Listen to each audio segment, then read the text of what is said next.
पिछले 4 महीनों से मंगल ग्रह अपनी नीच स्थिति में था, यानी अपनी कमजोर राशि में बना हुआ था। इस दौरान वह कभी कभी वक्री होकर दूसरी राशि में चला गया, फिर वापस आकर 8वें भाव में बैठ गया, जहां उसकी स्थिति ने अस्थिरता और अनिश्चितता को जन्म दिया। ऐसे समय में अचानक घटनाएं होती रहीं, जीवन में उतार चढ़ाव आते रहे और जो कुछ अच्छा चल रहा था वह अचानक बिगड़ने लगता था। हालांकि यह जरूरी नहीं कि हर ग्रह की चाल खराब हो, लेकिन मंगल की कमजोर स्थिति ने कई लोगों की जिंदगी में तनाव और समस्याएं जरूर बढ़ा दी। दूसरी ओर कुछ ग्रहों के अनुकूल प्रभाव के कारण कुछ लोगों को ये मुश्किलें कम महसूस हुईं। अब समय बदल चुका है, क्योंकि मंगल देव फिर से ताकतवर होकर अपने मित्र सूर्य की राशि में, जो भाग्य और शक्ति का स्थान है, प्रवेश कर गए हैं। यह अग्नि तत्व के ग्रहों के लिए बेहद शुभ संकेत है, जो नई ऊर्जा, उत्साह और सकारात्मक बदलाव लेकर आ सकता है। ऐसे समय में जीवन में नई उम्मीदें जागती हैं और पुरानी परेशानियां पीछे छूटने लगती हैं। मतलब ये कि अब मंगल की अग्नि ऊर्जा जबरदस्त स्तर पर पहुंच चुकी है। अगर आप पूछें जोश कैसा है, तो जवाब होगा जोश जबरदस्त है। ये सिर्फ जोश नहीं, ये जुनून है, ये स्पिरिट है जो मंगल में धधक रही है। और जब हम देखते हैं कि केतु, जो खुद भी एक ताकतवर ग्रह है और मंगल जैसा माना जाता है, उसके साथ बैठा है, तो ये मिलकर ऊर्जा को दोगुना कर देते हैं। मंगल अब अपने मित्र सूर्य की राशि में है, जो अग्नि तत्व वाली राशि है, इसलिए ये कमजोर अवस्था से निकलकर पूरी तरह से ताकतवर होकर उभरा है। यह बदलाव 7 जून से शुरू हुआ है। मंगल अब पंचम भाव का स्वामी बन चुका है, जो भाग्य और सृजन का घर माना जाता है।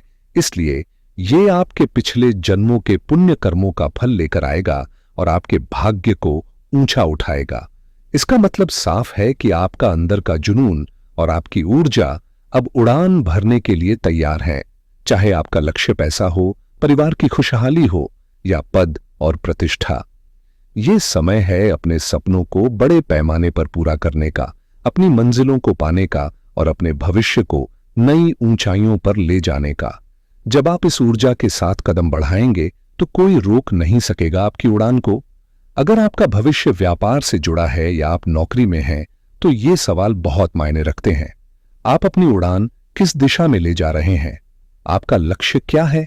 आपकी मंजिल कहां है? इस महीने आपकी मेहनत और जुनून के साथ आपकी किस्मत भी आपके सपनों को साकार करने में आपकी मदद करेगी। यही वजह है कि ये महीना खास बन गया है। मंगल की ऊर्जा आपको कभी हार मानने नहीं देगी, बल्कि भाग्य से वो चीजें भी छीन लाएगी जो अभी तक आपकी तकदीर में नहीं दिख रही थी। लेकिन ध्यान रखें, ये ताकत सिर्फ उन्हीं के लिए काम करती है जो सक्रिय हैं, जो आलस्य को छोड़कर मेहनत करने को तैयार हैं। हाथ पर हाथ धरे बैठे रहना और बिना कोई योजना बनाए उम्मीद लगाना कोई फायदा नहीं देता। ज्योतिष भी कर्म के बिना व्यर्थ है। आप जितना मेहनत करेंगे, उतना ही भाग्य आपका साथ देगा और आपकी तरक्की की राह आसान होगी। इसलिए अगर आप इस महीने पूरे जोश और लगन के साथ अपने लक्ष्य की तरफ बढ़ेंगे, तो ये वक्त आपके लिए नए अवसर और सफलता लेकर आएगा। सबसे पहले ये जान लीजिए कि बुध देव आपके लिए एक खास योग बना रहे हैं, जिसे पंच महापुरुष राजयोग कहा जाता है, जो 6 जून से 22 जून तक आपके सप्तम भाव में सक्रिय रहेगा। बुध, जो व्यापार और वाणिज्य का मुख्य ग्रह है, इस दौरान अपने ही राशि में गोचर कर रहा है, जिससे उसका प्रभाव बहुत ही शक्तिशाली होता है। चाहे आप नौकरी करते हो, व्यवसाय में हो या किसी भी क्षेत्र में कर्मरत हो, यह योग आपके करियर और काम में बेहतरीन सफलता का संकेत देता है।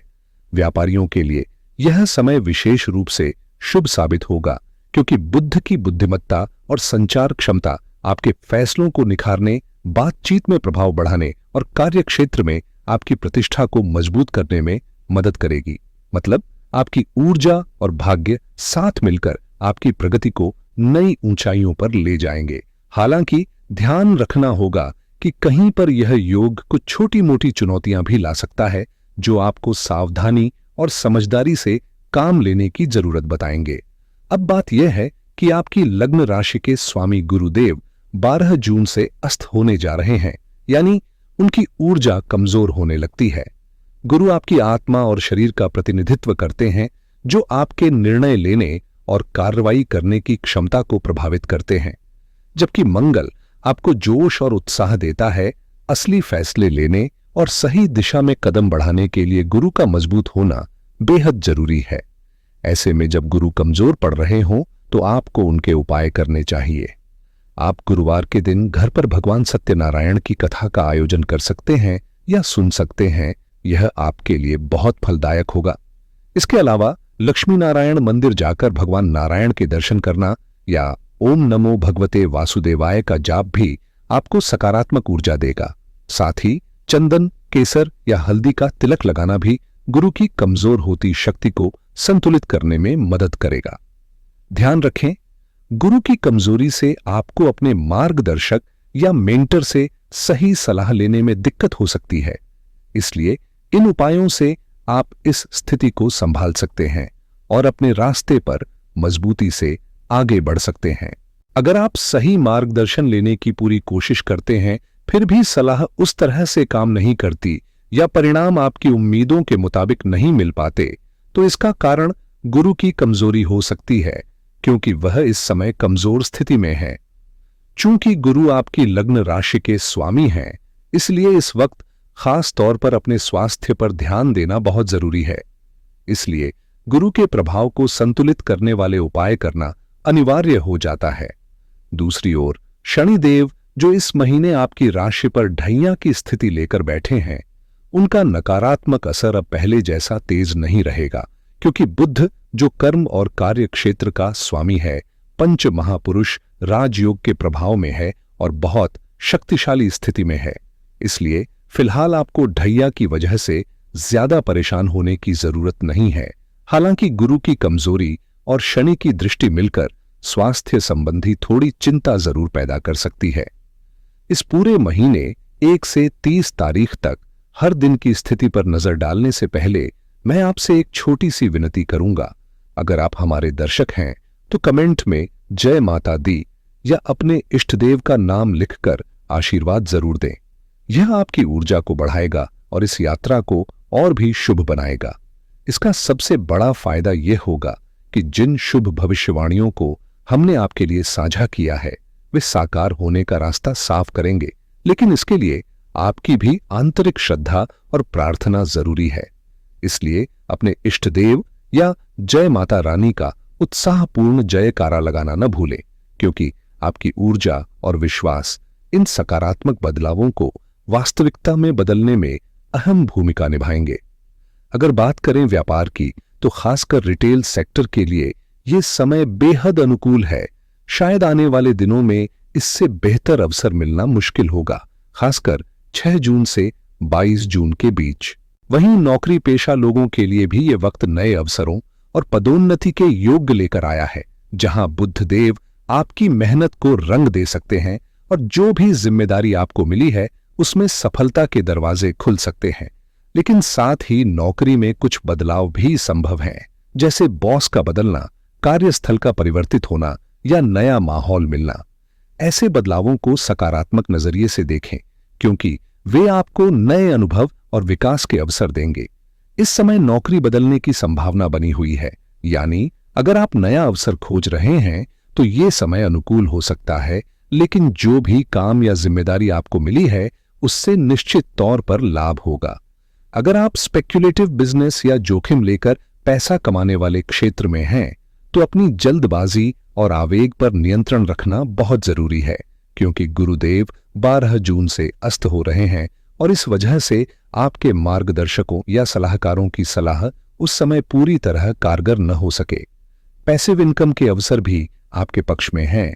भाग्य आपका साथ देगा और आप सक्रिय व निष्क्रिय दोनों तरह की आमदनी में सुधार देख सकते हैं, लेकिन फिर भी रिस्क कम से कम लें, क्योंकि मंगल केतु का नेगेटिव योग आपको ऊर्जा और आत्मविश्वास जरूर देगा, लेकिन कभी कभी ये ओवर कॉन्फिडेंस और जल्दबाजी की वजह से समस्या भी पैदा कर सकता है। चल संपत्ति के मामले में 12 जून से पहले घर, वाहन या प्रॉपर्टी खरीदने के लिए समय ठीक है, लेकिन इसके बाद थोड़ा सतर्क रहना होगा, क्योंकि गुरु चौथे भाव के स्वामी हैं और उनकी कमजोर स्थिति आपके स्थिरता से जुड़े मामलों को प्रभावित कर सकती है। स्वास्थ्य के लिहाज से भी 12 जून के बाद अपने खान पान और दिनचर्या पर ध्यान देना आवश्यक होगा ताकि छोटी मोटी परेशानियों से बचा जा सके। कुल मिलाकर यह समय संभावनाओं से भरा है, बस संयम और समझदारी से कदम बढ़ाना होगा। यह बात बिल्कुल सही है कि गुरु के उपाय करना इस वक्त बेहद आवश्यक है। अगर बात करें संतान की, तो यह महीना उनके लिए अत्यंत शुभ साबित होगा, चाहे वह उनकी प्रगति हो, इच्छाओं की पूर्ति हो या आपकी तरफ से उन्हें मिलने वाला समर्थन हो। हर मामले में यह समय बेहद अनुकूल है। संतान के करियर में वृद्धि और सफलता के लिए भी यह वक्त खास महत्व रखता है। प्रेम संबंधों की बात करें तो यह अवधि आपके रिश्तों में गहराई और सच्चाई लाने का मौका है। यदि आप अपने बॉयफ्रेंड या गर्लफ्रेंड के साथ गंभीर हैं और सिर्फ फुर्सत के लिए नहीं, तो ये दिन आपकी मोहब्बत को मजबूत करने वाले हैं। दांपत्य जीवन के लिए भी यह समय बेहद फलदायी है। 6 जून से 22 जून के बीच जब बुध अपनी राशि में सप्तम भाव में गोचर कर रहे होते हैं, तब जीवन साथी के साथ तालमेल और आपसी समझ में निखार आता है। खासकर अगर आपका जीवन साथी कार्यरत है तो उनकी नौकरी या व्यवसाय में तरक्की के संकेत भी इस दौरान मिलेंगे, जिससे आपके पारिवारिक जीवन में सुख, शांति और समृद्धि बढ़ेगी। कुल मिलाकर यह वक्त आपके घर परिवार और प्रेम संबंधों दोनों के लिए सकारात्मक बदलाव लेकर आएगा। अगर आप स्त्री जातक हैं और धनु राशि की माने, तो इस समय आपके पति के करियर में खास उन्नति और सफलता देखने को मिल सकती है, जिससे आपके बीच का रिश्ता और भी मजबूत होगा और आपसी समझ गहराएगी।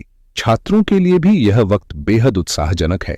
आप ज्ञान और बुद्धिमत्ता की चमक के साथ पढ़ाई में उत्कृष्टता हासिल कर सकते हैं। हालांकि गुरुदेव 12 जून से अस्त होंगे, जिससे मार्गदर्शन थोड़ा कम मिल सकता है। इसलिए इस दौरान सेल्फ स्टडी पर ज्यादा भरोसा करना बेहतर रहेगा। भाग्य की बात करें तो यह समय सचमुच शानदार है। आपकी किस्मत आपको नई ऊंचाइयों तक ले जाने के लिए पंख प्रदान कर रही है, चाहे वह भविष्य की योजनाएं हों, करियर के लक्ष्य हों या जीवन में बड़ा बदलाव। साथ ही लंबी दूरी की यात्रा, विदेश जाने या विदेश में बसने के अवसर भी इस समय विशेष रूप से लाभदायक रहेंगे, जो आपके जीवन में नई दिशा और संभावनाएं लेकर आएंगे। 12वें भाव के स्वामी ग्रह का 9वें भाव में गोचर इस समय आपकी जिंदगी में कई सकारात्मक बदलाव लेकर आएगा, खासकर उन लोगों के लिए जो विदेश से जुड़े कारोबार में हैं, जैसे इंपोर्ट एक्सपोर्ट, मल्टीनेशनल कंपनियों में काम करते हैं या विदेश में रहकर कामकाज संभालते हैं। उनके लिए यह दौर बहुत फायदेमंद साबित होगा। हर तरफ से अच्छी खबरें, प्रगति और आर्थिक लाभ के संकेत मिलेंगे। यदि आप गृहिणी हैं तो आपके लिए भी यह समय अत्यंत शुभ है। संतान की प्रगति, जीवन साथी के साथ रिश्तों की मजबूती और घर की व्यवस्थाओं को बेहतरीन तरीके से संभालने का मौका मिलेगा। बुजुर्गों के लिए भी यह समय खास है, क्योंकि धार्मिक और सामाजिक कार्यों में उनकी सक्रिय भागीदारी और ऊर्जा सामने आएगी, चाहे वे पूजा पाठ में रुचि रखें या समाज सेवा में हिस्सा लें। इस पूरे महीने में आप अपने घर परिवार और समाज दोनों में सकारात्मक योगदान देंगे।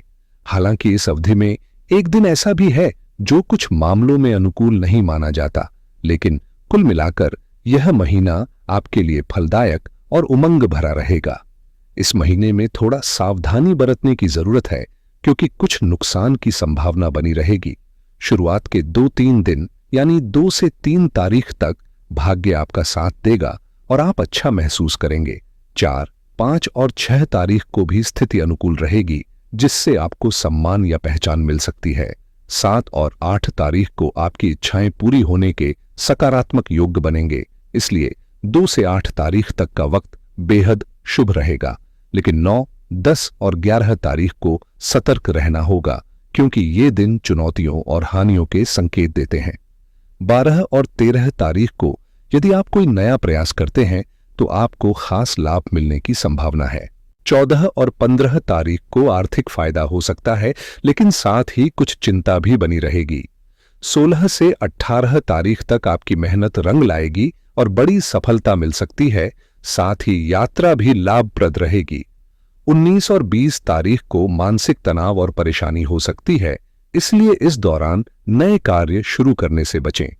21 और 22 तारीख आपकी खुशी और परिवार के साथ अच्छे समय के लिए उपयुक्त हैं, खासकर संतान या प्रेमी के साथ।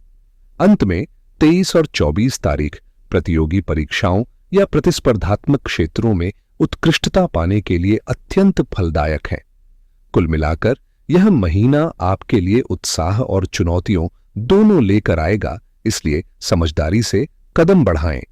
अगर आप किसी इंटरव्यू में भाग लेने जा रहे हैं या किसी प्रतियोगिता में आगे बढ़ना चाहते हैं, तो इस समय आपकी मेहनत रंग ला सकती है और सफलता आपके कदम चूमेगी। खासकर 25 और 26 तारीख को किसी भी तरह की साझेदारी, व्यापारिक लेन देन या नए प्रोजेक्ट्स में निवेश करने के लिए बेहद अनुकूल समय होगा, जिससे आपके काम में बड़ी उन्नति संभव है। वहीं 27 और 28 तारीख को सावधानी बरतना जरूरी है, क्योंकि ये दिन नुकसान और कठिनाइयों के संकेत देते हैं। इसलिए इन दिनों में किसी भी बड़े फैसले से बचना ही बेहतर होगा। 29 और 30 तारीख को भाग्य आपका पूरा साथ देगा और आपके प्रयासों को बल मिलेगा। यदि आप धनु राशि के हैं तो आप पीले पुखराज, मूंगा या माणिक जैसे रत्न पहन सकते हैं, जो आपकी राशि को मजबूती देते हुए आपके जीवन में तरक्की के द्वार खोलेंगे। साथ ही गुरु के अस्त होने के बावजूद भगवान सत्यनारायण की कथा का नियमित पाठ करना फायदेमंद रहेगा। गुरुवार के दिन गाय को भिगोई हुई चने की दाल खिलाना भी आपके लिए शुभ प्रभाव लेकर आएगा। इसके अलावा सूर्यदेव को जल अर्पित करना और हनुमान चालीसा का जाप करना आपकी ऊर्जा बढ़ाएगा और सफलता की राह को सुगम बनाएगा। इस प्रकार संयम और भक्ति के साथ आगे बढ़ें। आपकी मेहनत और भाग्य दोनों मिलकर आपकी मंजिल को आसान करेंगे।